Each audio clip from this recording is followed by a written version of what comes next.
Episode 1, Born for Greatness. The Making of a World Conqueror. Segment 1/4. Approximate 1,500 to 1,800 words, cinematic motivational USA focused. Long before the world spoke his name with awe and fear, before empires trembled and history bent around his ambition, Alexander the Great was born into a world already heavy with destiny. Because greatness rarely emerges from chance alone, but from a collision of lineage, environment, and relentless inner fire, and from the moment Alexander entered the world in 356 BC. Signs surrounded his arrival, as ancient stories spoke of omens, dreams, and prophecies that foretold an extraordinary future. Yet beyond myth and legend lay a deeper truth that resonates powerfully with modern audiences in the United States. That extraordinary leaders are shaped through preparation, discipline, and vision long before they are tested on the world stage. And Alexander's early life reveals how ambition is planted, nurtured, and forged through challenge, expectation, and belief. Because he was born in Pella, the capital of Macedonia, a kingdom considered by many Greek states to be rough, unstable, and peripheral, yet this environment proved to be the perfect crucible for a leader destined to redefine power. And his father, King Philip II of Macedon, was no ordinary ruler, but a visionary reformer who transformed Macedon into a military powerhouse through discipline, innovation, and relentless training. And from an early age, Alexander watched his father reshape an entire nation, absorbing lessons about leadership, strategy, and authority not from books alone, but from lived experience. And this exposure taught Alexander a critical principle that modern leaders must understand: that environments shape ambition, and proximity to excellence accelerates growth. And yet Alexander's relationship with Philip was complex, marked by admiration, rivalry, and an unspoken pressure to surpass expectations. Because being born to greatness does not guarantee fulfillment. It demands proof. And Alexander internalized this pressure, developing an intense drive to distinguish himself not merely as Philip's son, but as a leader in his own right. And this psychological tension forged a competitive spirit that would later push him beyond the limits of endurance. And alongside Philip's influence stood Alexander's mother, Olympias, a woman of fierce intelligence, mysticism, and unshakable belief in her son's destiny, who instilled in Alexander conviction that he was chosen for greatness, feeding his imagination with stories of heroic ancestors and divine favor. And while modern audiences may dismiss such beliefs as myth, their psychological impact cannot be underestimated, because belief shapes behavior, and Olympias' unwavering confidence planted in Alexander a sense of purpose that transcended fear, uncertainty, and doubt.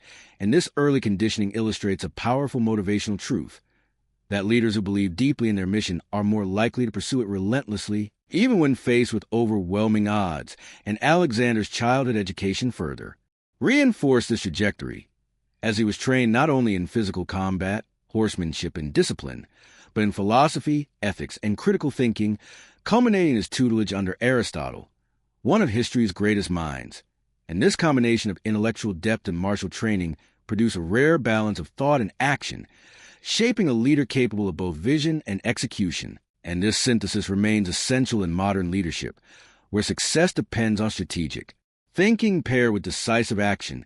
And Alexander's early mastery of the horse Bucephalus serves as a symbolic moment in his development, as while others failed to control the powerful animal, Alexander observed, adapted, and acted, recognizing that fear, not strength, was the obstacle. And by turning the horse toward the sun, he demonstrated emotional intelligence, problem-solving, and courage, earning his father's respect and revealing a mindset that would later define his campaigns. Because this moment encapsulates a core leadership lesson: that understanding fear, adapting perspective, and acting decisively can transform obstacles into assets. And as Alexander grew, so did his impatience with limitation, as he reportedly lamented that his father would leave him no worlds left to conquer, a statement that reflects not arrogance but an insatiable hunger for achievement. And this hunger, while dangerous if unchecked, became the engine of his greatness, driving him to pursue excellence relentlessly. And modern audiences can recognize in this trait the double-edged nature of ambition, which fuels progress but demands discipline and self-awareness to avoid destruction. And by his teenage years, Alexander had already demonstrated leadership on the battlefield, commanding troops and suppressing rebellions, proving that his capabilities were not theoretical but practical And these early successes reinforce his confidence and legitimacy, illustrating the importance of proving competence through action rather than inheritance. And Episode 1 ultimately establishes that Alexander's greatness was not accidental, but the result of deliberate cultivation, relentless expectation, and internalized belief, and offers a powerful motivational message for modern viewers. That while circumstances may differ, the principles that shape greatness, discipline, belief, preparation, and courage, remain timeless, and that leadership begins long before authority is granted, formed instead through daily choices, relentless learning, and the refusal to accept limits imposed by others. And as this episode concludes its opening segment, we see that Alexander was not yet a conqueror of worlds, but he was already a conqueror of fear, doubt, and expectation, laying the foundation for a legacy that would change history forever. DO voice over a full 10 minutes. Episode 2, The Fire of Ambition, a Mind That Refused Limits. Segment 1/4. Approximate 1,500 to 1,800 words, cinematic motivational USA focused. Ambition is often misunderstood as arrogance. Yet in the life of Alexander the Great, ambition was not a hunger for applause, but an inner force that refused to accept limitation. And from his earliest years, Alexander demonstrated a mindset radically different from those around him. Because while others sought comfort, security, or approval, Alexander sought meaning, challenge, and immortality. And this episode reveals a lesson that resonates powerfully with modern audiences in the United States. That extraordinary achievement begins with a refusal to live within the boundaries defined by others. And Alexander's ambition was shaped not only by his royal birth, but by a restless awareness that the world was larger than the horizons visible from Macedon. And as he listened to tales of heroes like Achilles, whose glory outlived his mortal life, Alexander internalized the belief that legacy mattered more than longevity, a concept deeply relevant in modern leadership, where impact often outweighs comfort. And this belief created an internal pressure that pushed him relentlessly forward, not allowing complacency to take root even in moments of privilege. And unlike many heirs to power, Alexander did not assume greatness was guaranteed, but feared obscurity more than danger.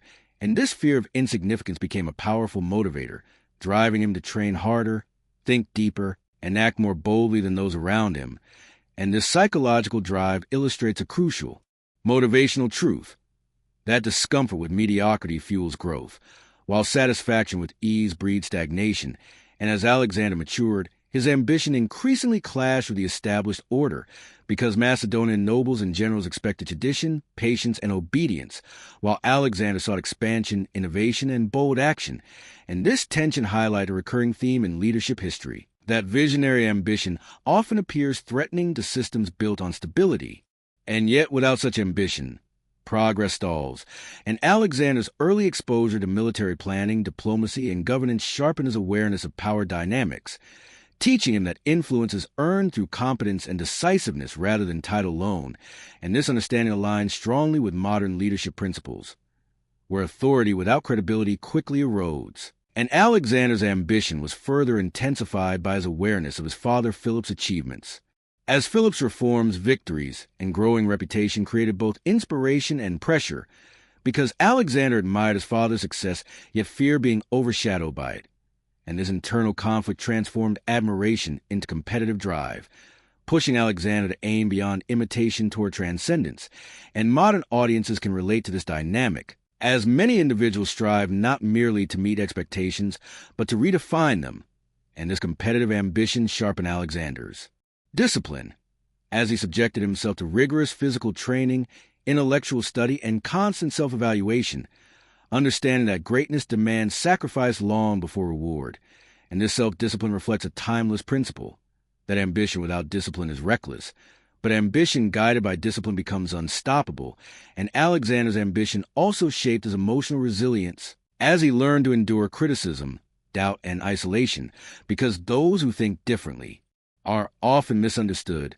And this isolation strengthened his independence of thought, enabling him to trust his judgment even when it contradicted tradition, a trait essential for innovators, leaders, and entrepreneurs today. And as his reputation grew, Alexander began to see leadership not as a privilege, but as a burden of responsibility, realizing that his ambition carried consequences for others. And this awareness added moral complexity to his drive, because true ambition must balance personal vision with collective impact, and this tension would later define many of his decisions as king and conqueror. And throughout this period, Alexander's ambition remained anchored in action rather than fantasy, as he sought real-world challenges to test his capabilities, volunteering for difficult assignments and embracing risk, proving that ambition is validated not by words but by performance. And this performance-oriented mindset resonates strongly in modern competitive environments, where results determine credibility. And Episode 2 captures the ignition of fire that would later burn across continents, showing that Alexander's ambition was not sudden or reckless, but cultivated through reflection, discipline, and relentless dissatisfaction with limits. And the motivational message for modern viewers is unmistakable, that those who aspire to extraordinary outcomes must first cultivate extraordinary ambition, disciplined by purpose, sharpened by learning, and tested through action, because greatness begins not with opportunity, but with the courage to desire more than what is offered. And as this episode unfolds, we see that Alexander's ambition was not merely a personal trait, but a force that reshaped his identity, preparing him psychologically for the immense challenges ahead, and laying the groundwork for a life that would redefine leadership, conquest, and legacy for generations to come. Do voice over a full 10 minutes. Episode 3, Forge in Conflict, the making of a warrior leader. Long before Alexander the Great would command armies across continents, long before his name would echo through history as a symbol of conquest and vision, he was shaped in a crucible of conflict that tested not only his strength but his character. Because true leaders are not born in comfort. They are forged under pressure, and Alexander's journey toward greatness began when theory met reality, when ambition collided with danger, and when courage was demanded not in words but in action. And this episode reveals a truth that resonates powerfully with modern American audiences, that leadership is not proven by intention, but by performance when stakes are real and consequences unavoidable. And Alexander's early exposure to conflict did not merely prepare him for war. It refined his mindset, discipline, and emotional control, qualities essential for anyone seeking excellence in competitive, high-pressure environments today. As a teenager, Alexander was not sheltered from danger despite his royal status, because his father Philip II understood that command without experience breeds weakness, and so Alexander was placed close to the realities of power, rebellion, and warfare, witnessing firsthand how fragile control could be and how quickly authority could be challenged. And this exposure instilled in him an understanding that leadership is a constant struggle to maintain order, vision, and loyalty, a lesson deeply relevant in modern organizations and leadership roles, where stability must be actively earned rather than assumed. And Alexander absorbed these lessons with intensity, watching how his father balanced diplomacy with force, patience with decisiveness, and mercy with discipline. And yet Alexander did not merely observe. He internalized, questioned, and adapted these strategies, shaping them into his own emerging philosophy of leadership. The defining turning point came when Alexander was entrusted with real responsibility at an age when most would still be considered untested. And during Philip's absence on campaign, rebellion erupted among the Thracian tribes, threatening Macedonian control, and instead of retreating or waiting for reinforcements, Alexander acted decisively, leading troops into hostile territory, confronting uncertainty with courage, and demonstrating an early mastery of battlefield awareness, because he understood that hesitation often costs more than boldness, and this decisive action crushed the rebellion swiftly, sending a clear message that authority, when exercised with confidence and competence, commands respect. And this moment marked Alexander's transition from student to practitioner, from potential leader to proven commander, and it mirrors a modern principle familiar to entrepreneurs, athletes, and professionals alike, that opportunity favors those who act when responsibility calls. Alexander's battlefield presence revealed another crucial trait, his ability to inspire loyalty through example rather than command alone, because he did not lead from safety but positioned himself where risk was greatest, fighting alongside his soldiers, sharing their danger, exhaustion, and fear, and this behavior forged a bond of trust that no title could create. And modern leadership studies consistently show that teams follow leaders who demonstrate commitment through action, not rhetoric. And Alexander intuitively understood this centuries before leadership theories existed, and his soldiers saw not a distant prince, but a leader willing to bleed beside them. And this loyalty would later allow him to command armies deep into unknown lands without collapse or rebellion. Conflict also revealed Alexander's emotional intelligence, because warfare tests not only physical endurance but psychological resilience, and Alexander learned to control fear, channel aggression, and maintain clarity under pressure, understanding that panic spreads faster than courage, and that a leader's emotional state directly influences those around him, a truth echoed in modern crisis leadership, military psychology, and high-performance environments, and Alexander's ability to remain focused amidst chaos allowed him to make rapid decisions without being overwhelmed, a skill that separated him from ordinary commanders and prepared him for far greater challenges ahead. Yet conflict also brought internal struggles, because Alexander was forced to confront the weight of responsibility that leadership demands, realizing that decisions made in moments of battle carried irreversible consequences, including loss of life, suffering, and destruction, and this awareness deepened his understanding of power, transforming ambition into responsibility. And this moral complexity adds depth to his character, because true leaders are not untouched by the cost of their decisions, and Alexander's willingness to carry this burden rather than avoid it demonstrates emotional maturity beyond his years.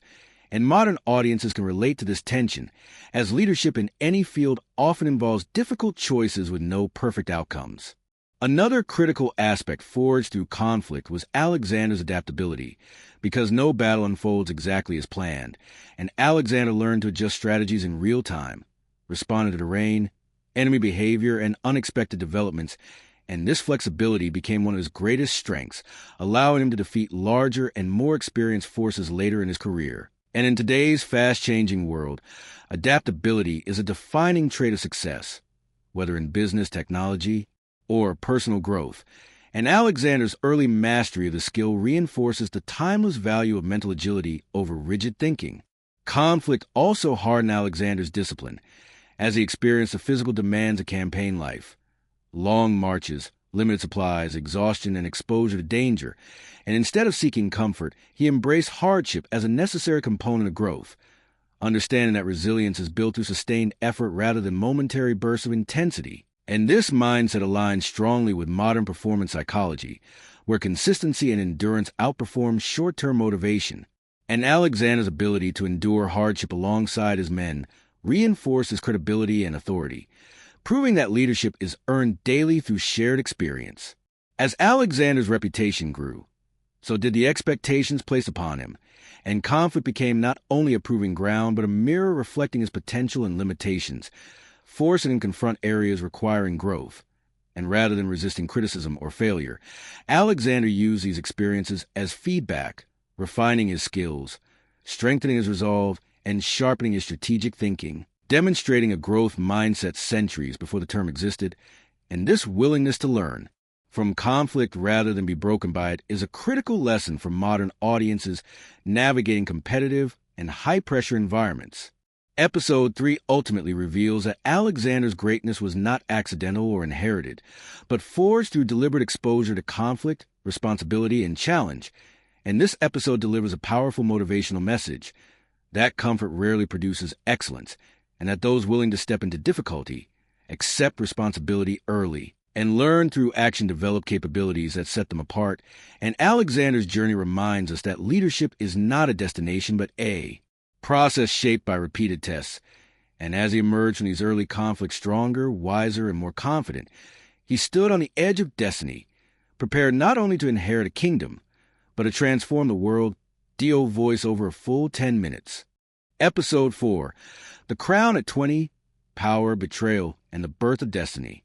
At just 20 years old, Alexander stood at the edge of destiny not by choice, but by catastrophe, because the moment that would transform him from a rising prince into a king was born from blood, betrayal, and chaos, when his father Philip II of Macedon, the architect of a powerful, unified kingdom, was assassinated during a public celebration, a shocking act that instantly destabilized the political order and exposed the fragile nature of power. And in that single moment, Alexander learned the harshest lesson leadership can teach, that authority is never permanent. Safety is never guaranteed, and the world does not pause to let you grieve before demanding action.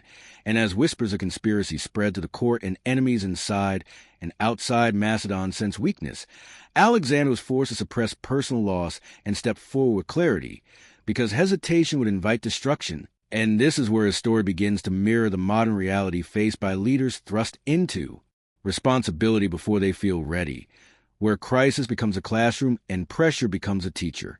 The Macedonian throne was not inherited peacefully. It was seized through decisive strength. Because rival nobles questioned Alexander's legitimacy, former allies considered rebellion, and neighboring states believed the empire would fracture without Philip's iron grip, and Alexander understood something fundamental that resonates deeply with modern American leadership culture. Perception shapes reality, and power unclaimed is power lost. So instead of retreating into uncertainty, he moved swiftly, eliminating rivals, securing loyalty, and asserting control with calculated firmness, not cruelty for its own sake, but precision meant to stabilize the state, because leadership during transition demands clarity over consensus, and Alexander's actions sent a clear message across the region. Macedon was not weakening. It was evolving.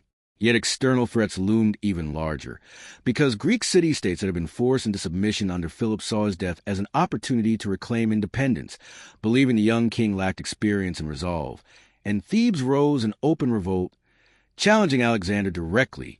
And here Alexander faced a defining test, whether to negotiate from weakness or enforce authority through action, and he chose decisiveness, marching south with relentless speed, surrounding Thebes and offering one final chance at surrender.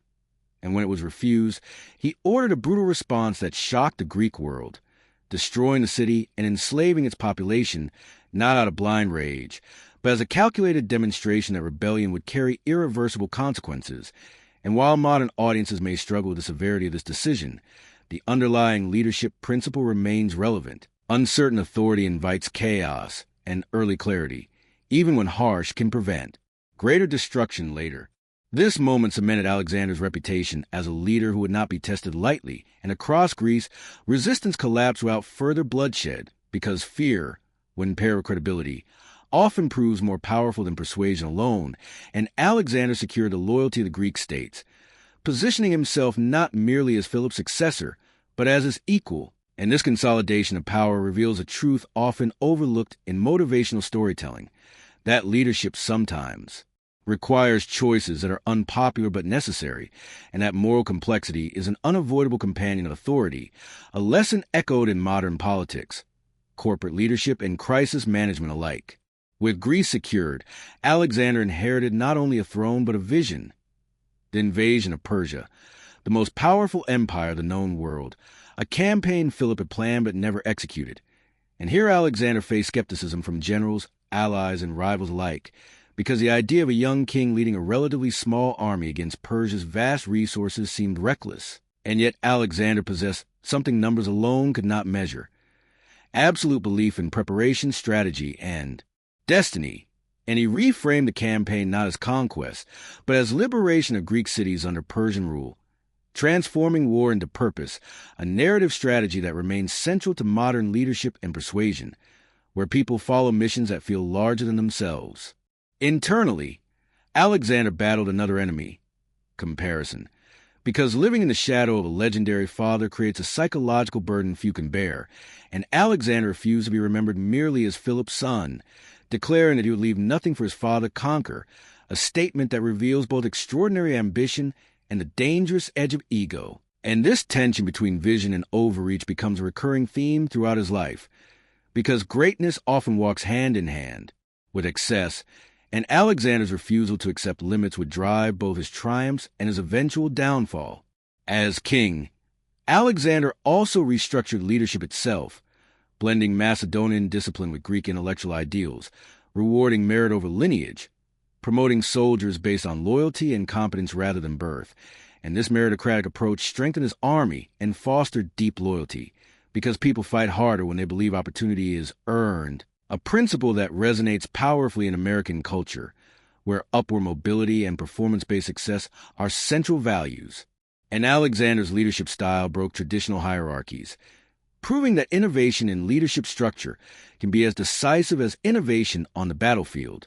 Emotionally, Alexander carried immense pressure and isolation, because kingship separates as much as it elevates, and while surrounded by advisors, he alone bore the final responsibility for decisions that affected thousands of lives, and this solitude hardened him, sharpening his resolve but also distancing him from vulnerability, a psychological cost that many high-level leaders experience today. And Alexander coped by leaning into action, momentum, and constant forward movement, believing that stopping would allow doubt to surface. And this relentless drive became both his strength and his weakness. Episode 4 captures a precise moment when Alexander ceased to be a promising leader and became an unstoppable force, because he did not wait to grow into power. He stepped into it fully, accepting its weight, consequences, and dangers. And for modern viewers, this episode delivers a powerful motivational truth: that leadership does not arrive when you feel ready. It arrives when circumstances demand it. And those who rise are not those without fear, but those who act despite it. And as Alexander secured his kingdom, silenced rebellion, and set his gaze eastward toward Persia, the stage was set for one of the most audacious campaigns in human history, a journey that would test not only his military genius, but the very limits of ambition itself. DO voice over full 10 minutes.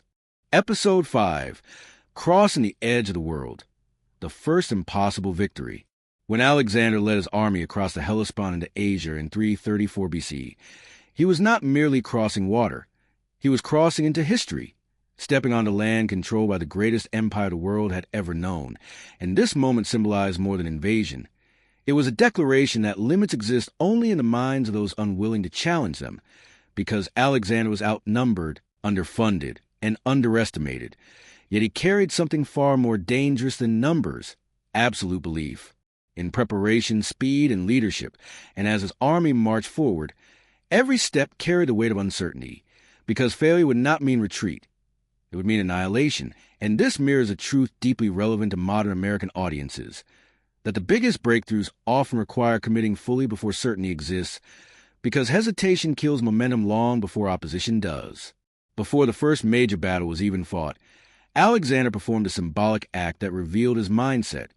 He cast a spear into Asian soil and declared the land won by the spear, a powerful psychological move that transformed the campaign from a gamble into a destiny already claimed, because leaders who define outcomes early shape how both allies and enemies perceive reality.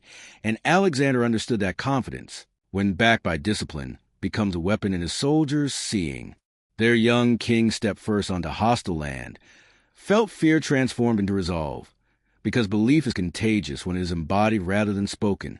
The Persian Empire responded quickly, assembling a massive force under satraps along the Granicus River, confident that terrain and numbers would crush the Macedonian advance. And any cautious commander might have delayed, searched for better ground, or retreated to regroup. But Alexander chose audacity over caution, ordering an immediate river crossing under enemy fire, a move considered reckless by his generals. Yet brilliance often appears reckless to those bound by conventional thinking. And Alexander personally led the charge, plunging into the river with elite cavalry, placing himself directly in the path of Persian resistance, demonstrating again that leadership is most powerful when it is visible at the point of highest risk. The Battle of the Granicus was chaos incarnate: muddy banks, clashing steel, horses slipping, soldiers drowning. But Alexander thrived in chaos, because preparation meets opportunity when disorder breaks rigid formations. And as Persian commanders focused on killing the king, Alexander survived multiple near-fatal blows, saved only by loyal companions who shielded him at the last second, a moment that underscores a crucial lesson. Loyalty is earned long before crisis arrives, and the trust Alexander built through shared hardship now returned as protection when it mattered most. And with the Persian leadership shattered, the enemy lines collapsed, turning what should have been a disaster into a decisive victory that shocked the ancient world. This first victory sent a psychological earthquake through Persia and Greece alike, because it shattered the myth of Persian invincibility, proving that disciplined leadership and strategic boldness could overcome overwhelming odds. And for modern audiences, this moment resonates as a timeless reminder that dominant systems, whether corporate giants, entrenched industries, or societal expectations, often appear unbeatable only until someone challenges them with clarity and courage. And Alexander did not stop to celebrate, because momentum is fragile, and leaders who pause too long allow doubt to return. So he pressed forward immediately, liberating Greek cities along the coast, dismantling Persian naval power by controlling ports rather than fighting ships, demonstrating strategic thinking that prioritized long-term advantage over short-term glory. As city after city fell, Alexander reinforced a powerful leadership principle. Consistency builds credibility, because victories repeated across different contexts transform success into reputation, and reputation becomes influence.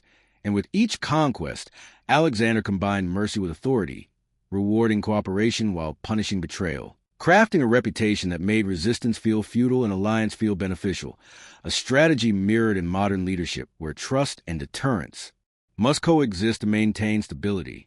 Yet the campaign tested Alexander not only militarily but mentally, because success could be more dangerous than failure, feeding ego and dulling judgment. And Alexander walked a thin line between confidence and hubris, believing himself chosen by destiny, a belief that fueled extraordinary resilience but also planted the seeds of future excess. And this duality adds depth to his story, reminding modern viewers that ambition must be tempered by self-awareness, because unchecked belief can blind even the most gifted leaders. As Alexander advanced deeper into Asia Minor, he encountered not only Persian resistance but logistical nightmares, supply shortages, unfamiliar terrain, and cultural barriers. Instead of imposing rigid control, he adapted, respecting local customs, integrating local leaders, and learning from the environment, proving that adaptability is not weakness but strength. And this flexibility allowed him to sustain momentum where rigid empires would stall, reinforcing the modern lesson that adaptability outperforms brute force in complex systems. The episode closes with Alexander standing victorious yet restless, because his first impossible victory had only sharpened his hunger, proving that Persia could bleed, and once belief is shattered, collapse becomes possible, and Alexander now understood something transformative, that the limits he had feared were illusions, and the world was far larger, richer, and more conquerable than anyone had imagined. And as his army marched onward toward the heart of the Persian Empire, Alexander crossed not only geographical boundaries but psychological ones, evolving from a daring invader into a world-conquering force. And Episode 5 leaves us with a powerful motivational truth, that the first bold step, once taken, rewires what we believe is possible, and those who dare to act decisively at the edge of uncertainty often discover that fear retreats when confronted head-on. Due voice over a full 10 minutes. Episode 6. The King of Kings falls. Alexander versus Darius. When Alexander finally came face to face with the power behind the Persian Empire, he was no longer merely challenging territory or generals. He was confronting the embodiment of absolute authority itself. Darius III, the King of Kings, ruler of the largest empire the world had ever known, a man surrounded by wealth, armies, and centuries of imperial dominance. And this confrontation was not just a battle between two men, but a clash between two philosophies of leadership, because Darius represented inherited power sustained by tradition and scale, while Alexander represented earned authority forged through action, discipline, and relentless momentum. And this episode captures a moment when history pivots, proving to modern audiences that size, resources, and legacy do not guarantee victory when vision, adaptability, and courage collide against complacency. Darius did not underestimate Alexander out of ignorance, but out of disbelief, because empires often fail not because they lack strength, but because they cannot imagine being defeated by something smaller, faster, and more agile. And so, when Darius assembled his massive forces to meet Alexander at Issus, he believed sheer numbers would crush the Macedonian advance, unaware that scale without coordination becomes liability rather than advantage. And Alexander, facing an enemy force several times larger, did what great leaders consistently do. He reframed the problem, choosing terrain that neutralized Persian numbers, narrowing the battlefield to force confrontation on his terms, demonstrating a timeless strategic lesson echoed in modern business and warfare alike. When outmatched in resources, control the environment. As the battle began, chaos erupted across the narrow plains, and Alexander once again placed himself at the point of greatest danger, leading a focused strike directly toward Darius's position, because Alexander understood that battles are not won solely by destroying armies, but by breaking belief, and when leaders fall or flee, systems collapse, and with relentless precision, Alexander cut through Persian lines toward the hard command, while Darius, surrounded by guards and overwhelmed by the speed and ferocity of the assault, made the decision that would echo through history. He fled, abandoning his army, his family, an illusion of invincibility. And in that single moment, the psychological foundation of the Persian Empire cracked beyond repair. The victory at Issus was more than military success. It was symbolic annihilation, because once the King of Kings ran from a younger, outnumbered opponent, the myth of Persian supremacy died, and Alexander immediately capitalized on the psychological collapse, treating Darius's captured family with respect and honor, a calculated act of statesmanship that contrasted sharply with Persian expectations of brutality. And this gesture transformed Alexander's image from conqueror to legitimate ruler, in the eyes of many across the empire, proving that leadership is not only about defeating enemies, but about redefining identity and perception. Yet Alexander did not allow victory to soften him, because momentum remains fragile even after triumph, and instead of chasing Darius immediately, he made a strategic decision that many questioned: securing the eastern Mediterranean coastline, dismantling Persian naval power by controlling ports rather than fighting fleets. And this decision reveals Alexander's long-term thinking, prioritizing sustainable dominance over dramatic pursuit, a lesson highly relevant to modern leadership, where eliminating an opponent's infrastructure often proves more decisive than chasing visible threats. The siege of Tyre tested Alexander's patience and resolve more than any battlefield, because the island city resisted fiercely, protected by walls rising from the sea, confident that Alexander's land army could not reach them, and this challenge forced Alexander into innovation, constructing a massive causeway under constant attack, enduring months of resistance, losses, and frustration. And this prolonged struggle reveals a critical truth often ignored in success narratives. Greatness requires persistence not only in moments of glory, but during grinding, uncelebrated effort. And Alexander's refusal to abandon the siege sent a clear message that resistance would not outlast his determination. And when Tyre finally fell, it marked not only military conquest but psychological dominance, proving that no obstacle, natural or man-made, could halt his advance. As Alexander moved south into Egypt, he encountered something entirely different: welcome rather than resistance. And Egyptians, weary of Persian rule, embraced him as a liberator, crowning him pharaoh and affirming his divine authority. And here Alexander crossed another invisible threshold, beginning to see himself not merely as king, but as a figure of destiny, blending political leadership with mythic identity, a transformation that fueled his confidence but also blurred the boundaries between vision and ego, a tension that modern audiences can recognize in leaders who begin to believe their success places them above ordinary limits. The journey to the Oracle of Siwa further deepened this transformation, as Alexander sought validation not from men, but from destiny itself.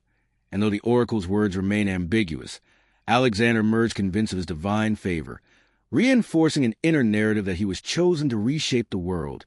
And this belief became both armor and blindfold, strengthening his resolve while slowly distancing him from restraint. And this duality forms a powerful psychological lesson. Belief drives achievement, but unchecked belief can erode humility. As news of Alexander's victory spread, Darius attempted diplomacy, offering peace, wealth, and half the empire in exchange for recognition.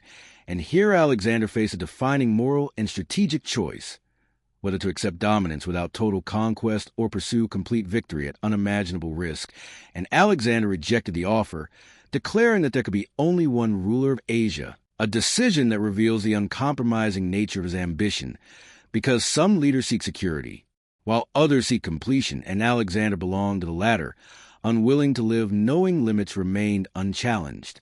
Episode 6 concludes with Alexander no longer merely reacting to Persia, but redefining the world's balance of power, because the King of Kings had been exposed as mortal, imperial authority shattered by speed, intelligence, and fearless leadership. And for modern viewers, this episode delivers a powerful due voice over a full 10 minutes. Episode 7, Beyond Victory, Leadership at the Edge of Human Limits. By the time Alexander pushed deeper into the heart of the Persian Empire, he was no longer fighting merely for conquest or revenge, but against the very limits of human endurance, leadership, and ambition, because victory had become routine while uncertainty grew more dangerous. And this phase of his journey reveals a truth often hidden in success stories: that the most difficult challenges appear not at the beginning, but after momentum is established. When expectations rise, fatigue accumulates, and the leader must evolve faster than circumstances. And for modern American audiences, this episode reflects the reality of sustained success, where maintaining greatness demands more discipline than achieving it. As Alexander marched eastward into Mesopotamia and beyond, he faced an empire collapsing not in open rebellion, but in confusion, because Persian governors surrendered without resistance, unsure whether to fight, flee, or align with the rising force reshaping the world. And Alexander understood that leadership in chaos requires clarity, not domination. So instead of ruling through fear alone, he began integrating Persian administrators into his system, preserving local governance while asserting ultimate authority, a move that shocked his Macedonian companions but demonstrated strategic maturity, because Alexander recognized that empires collapse not from conquest alone, but from mismanagement afterward, a lesson echoed in modern nation-building, corporate mergers, and organizational leadership. Yet this integration created internal tension, because Alexander's army, battle-hardened Macedonians who had followed him from Europe, began to feel alienated, watching their king adopt Persian customs, dress, and court rituals, and here Alexander faced one of leadership's hardest dilemmas, whether to remain the leader his followers want or become the leader circumstances require. And this conflict exposed a deep psychological challenge. Growth often creates distance, and leaders who evolve risk losing those who cannot evolve with them, a reality familiar to entrepreneurs, executives, and innovators who outgrow their original environments. Alexander's leadership style also shifted under pressure, because constant victory can distort perception, and the belief in destiny that once fueled resilience now began to harden into intolerance of dissent. And when trusted companions questioned his decisions, Alexander responded not with dialogue but authority, revealing how stress and isolation can erode emotional intelligence. And this transformation serves as a cautionary lesson for modern leaders, that unchecked power and constant validation can slowly silence feedback, leaving even the greatest minds vulnerable to blind spots. The march into Central Asia tested Alexander's army beyond warfare, because the terrain was brutal, the climate unforgiving, and resistance came not from grand armies, but from relentless guerrilla tactics, forcing Alexander to abandon traditional strategies and fight an invisible enemy across vast distances. And here adaptability once again became survival, as Alexander learned that dominance does not always mean decisive battles, but persistence against exhaustion, boredom, and uncertainty. Reality mirrored in long-term projects, startups, and careers where success depends on endurance rather than dramatic wins. It was during this phase that Alexander's personal sacrifices deepened, because leadership at scale demands emotional isolation, and surrounded by thousands, he stood alone in decision-making, carrying the weight of lives lost far from home. And this burden hardened him, creating emotional distance from those around him, and modern psychology confirms this phenomenon. Leaders under sustained pressure often experience loneliness at the top, where vulnerability feels dangerous and confidence becomes armor, and Alexander's growing emotional rigidity reflects this cost of greatness.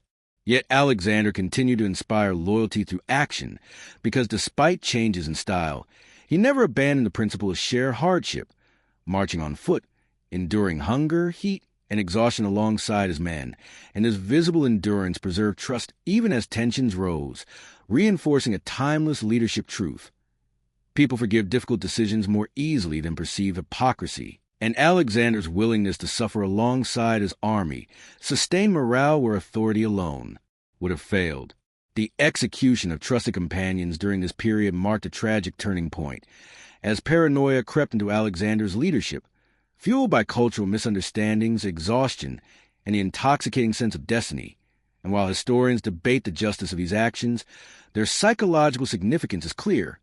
Unchecked pressure can fracture judgment, even in extraordinary leaders, and this serves as a sobering reminder to modern audiences that strength without balance risks self-destruction, and that self-awareness is as vital to leadership as ambition.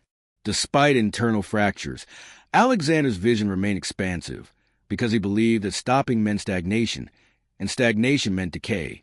And so he pressed forward, driven by the belief that forward motion was survival itself. And this relentless pursuit resonates deeply in modern success culture, where progress is often equated with worth. Yet Alexander's story invites reflection on whether endless expansion strengthens or erodes the leader at its center. Episode 7 captures Alexander at his most complex, victorious yet strained, visionary yet rigid, admired yet feared. And this complexity elevates a story beyond myth into human reality, because greatness is not a straight line upward, but a tension between aspiration and limitation.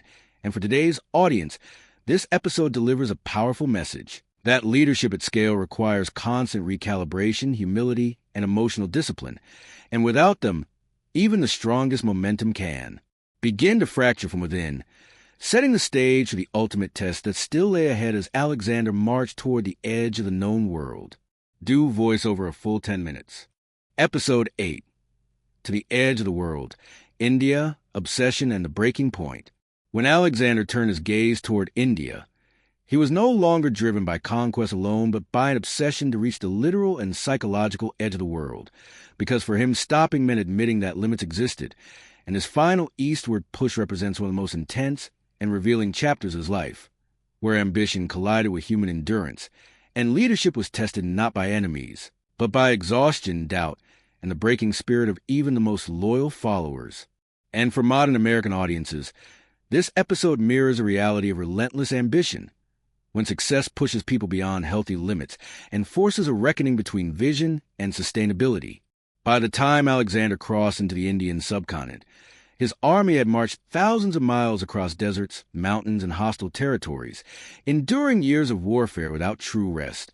And while victories had become expected, the cost had quietly accumulated in the form of fatigue, trauma, and longing for home. And yet Alexander remained driven by the belief that one final push would cement his legacy as the greatest conqueror in human history, because he believed history rewarded those who went farther than reason allowed, a mindset still celebrated in modern hustle culture, where pushing past limits is often glorified without acknowledging the long-term consequences.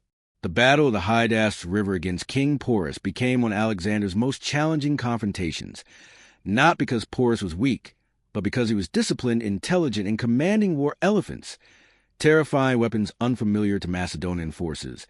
And instead of relying on brute force, Alexander once again demonstrated adaptability, executing a daring river crossing during a storm, misleading the enemy, and striking with precision, proving that innovation remains the ultimate equalizer when facing unfamiliar challenges, a lesson deeply relevant to modern industries facing disruption and uncertainty. Alexander's respect for Porus after victory revealed a rare moment of restraint, as he restored Porus to power rather than destroying him, recognizing strength in opposition, and choosing alliance over annihilation. And this act highlights a mature evolution in Alexander's leadership philosophy, one that understood that sustainable power often comes through partnership rather than domination, a concept central to modern diplomacy, leadership, and corporate strategy. Yet despite victory, the psychological state of Alexander's army began to fracture because the environment was brutal. Monsoons, dense jungles, disease, and unfamiliar cultures replaced the open battlefields they understood, and the soldiers no longer saw a clear purpose in continuing eastward, as rumors spread that greater empires and endless lands still lay ahead. And here Alexander faced the most dangerous enemy of his career. Not an army, but collective refusal, and leadership in such moments demands emotional intelligence rather than force. At the Hydaspes River, Alexander's army finally broke, refusing to march farther. And for the first time, Alexander confronted a reality he could not overcome with strategy or courage alone, that leadership without consent collapses.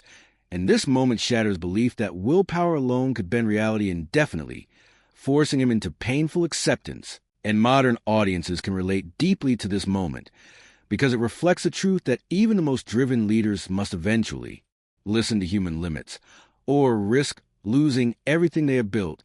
Alexander withdrew not in defeat, but in frustration and grief, because the dream of reaching the edge of the world remained unfulfilled, and the return journey proved more brutal than conquest itself, as he chose to march through the Gadrosian desert, a decision driven partly by pride and partly by a desire to surpass even suffering itself. And this march resulted in catastrophic losses, exposing the dark side of unchecked ambition, where proving a point outweighs protecting people. A cautionary lesson echoed throughout history and modern leadership failures. As the army struggled through heat, starvation, and death, Alexander shared their suffering, refusing special treatment, reinforcing loyalty even as morale collapsed. And this paradox defines his leadership. Capable of immense empathy, yet driven by destructive intensity, inspiring devotion while demanding the impossible, and this complexity makes Alexander not merely a conqueror, but a deeply human figure wrestling with the consequences of his own vision. Episode 8 represents the emotional and psychological climax of Alexander's journey, where the myth begins to crack and the human cost of greatness becomes impossible to ignore, and it delivers a powerful motivational message for modern audiences.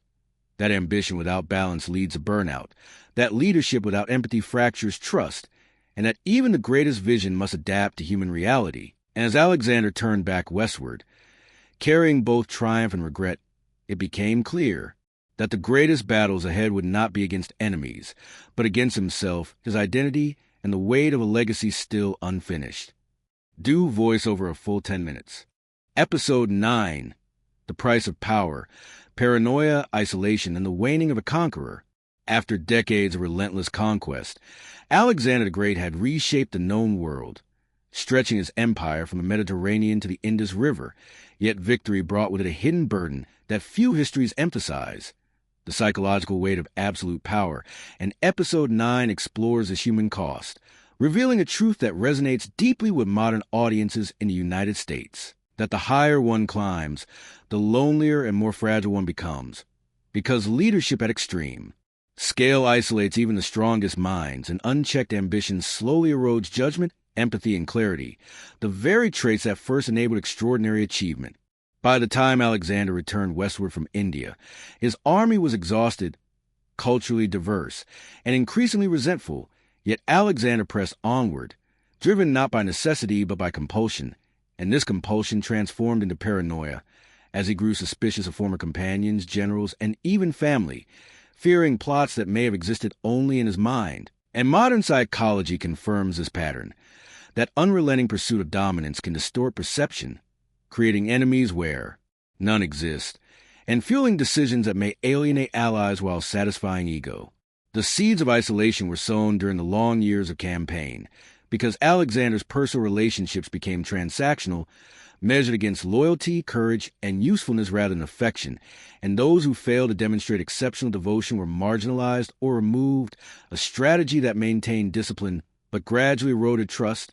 And in leadership terms, this mirrors modern corporate or political hierarchies, where fear-based management may yield obedience but sacrifices innovation, morale, and resilience over time.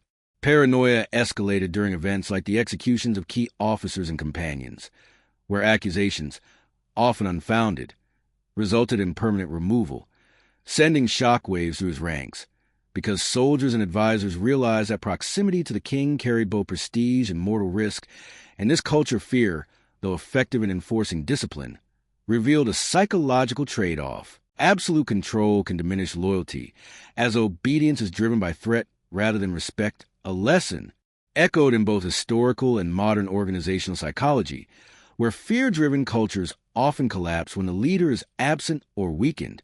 Isolation also manifested in Alexander's spiritual and identity evolution, as he increasingly embraced divinity and mythic status, claiming descent from gods and integrating foreign religious practices into his court.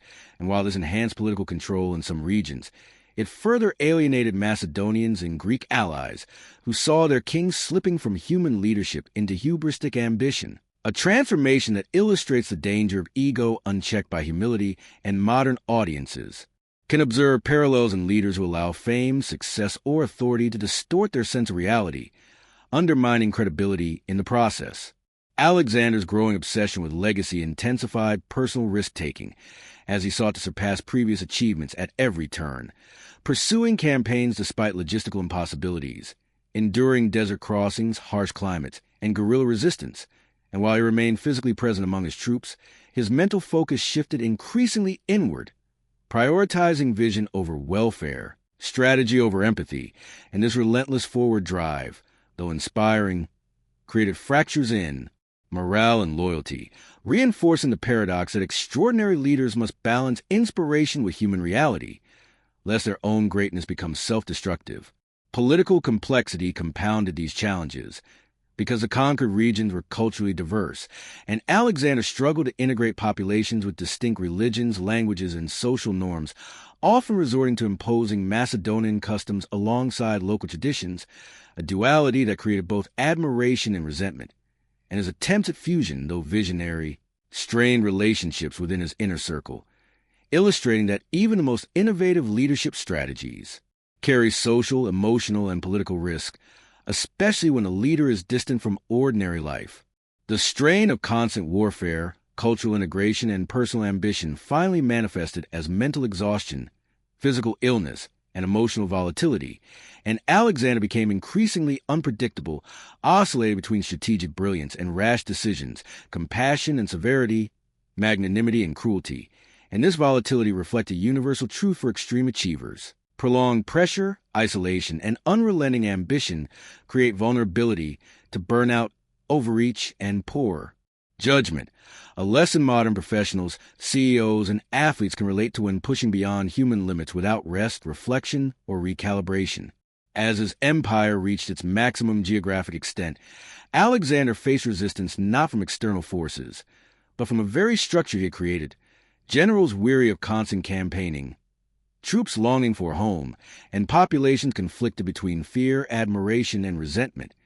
And here Alexander learned that influence without consent is brittle, because human systems demand respect, empathy, and alignment, and even legendary ambition cannot indefinitely sustain morale and loyalty, a lesson critical for anyone leading large, diverse organizations today. Episode 9 closes with Alexander at the apex of his power, yet increasingly isolated, aware that victory, fame, and ambition come at immense personal cost, and the motivational paradox for modern audiences is unmistakable. Greatness is neither free nor effortless, and those who aspire to extraordinary achievement must balance drive with awareness, ambition with empathy, and vision with sustainability, because the final battle is often internal, against ego, fatigue, and the consequences of decisions made when power seemed limitless. And Alexander's story here resonates as both inspiration and caution, demonstrating that even the greatest conquerors are human, vulnerable, and profoundly shaped by the price of the power they command. Do voice over a full 10 minutes. Episode 11, Legacy Forged in Fire. The immortal name of Alexander. As Alexander Great lay on his deathbed in Babylon at the age of 32, the man who had conquered the known world, crossed deserts, rivers, and mountains, and reshaped civilizations, faced the ultimate test beyond battlefields and empires, mortality, and Episode 11 serves as a grand conclusion, reflecting on a life that was as legendary for its victories as it was cautionary for its costs. Because Alexander's journey demonstrates a timeless truth for modern audiences. Ambition, vision, and courage can reshape the world, but they are inseparable from human vulnerability, responsibility, and the weight of legacy, and understanding this balance is the final lesson of his story. From the moment he assumed the throne at 20, Alexander's life was defined by extraordinary daring, relentless action, and an unwavering belief in destiny. Yet this same drive brought enormous physical, emotional, and psychological strain, revealing that greatness is never a straight path to triumph, but a complex journey through victory, doubt, exhaustion, and sacrifice. A lesson that resonates for anyone seeking to leave an indelible mark on the world, because every achievement demands both risk and resilience, brilliance and humility, strategy and adaptability. And Alexander embodied all of these at unprecedented scale, showing that leadership and vision are inseparable from the cost they impose on both self and others. The sheer magnitude of his conquests, Macedonia to Egypt, Greece to India, illustrate the principle that transcends history. Extraordinary ambition reshapes the possible, inspiring followers, intimidating rivals, and redefining the limits of human endeavor, and Alexander's ability to maintain cohesion across such diverse cultures and geographies demonstrates that influence is built not merely on force, but on vision, innovation, and the capacity to inspire loyalty, even under conditions of extreme danger, uncertainty, and fatigue, a principle that remains relevant to leadership in business, politics, and personal achievement today.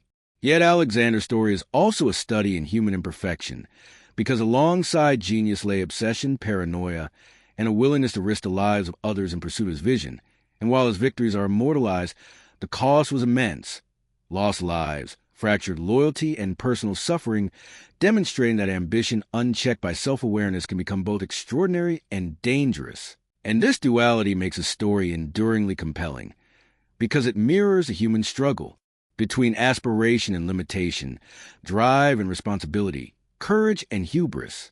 As the final battles ended, the journeys of loyalty, friendship, and love intertwined with conquest, showing that Alexander's power was as much psychological as physical, and that the trust and devotion of those who followed him were as critical to his success as strategy and arms, reflecting a lesson that leadership is relational, not merely positional, and that the greatest leaders balance inspiration with empathy, decisiveness with patience, and vision with grounded reality, because influence that ignores humanity is fleeting, while influence rooted in respect endures.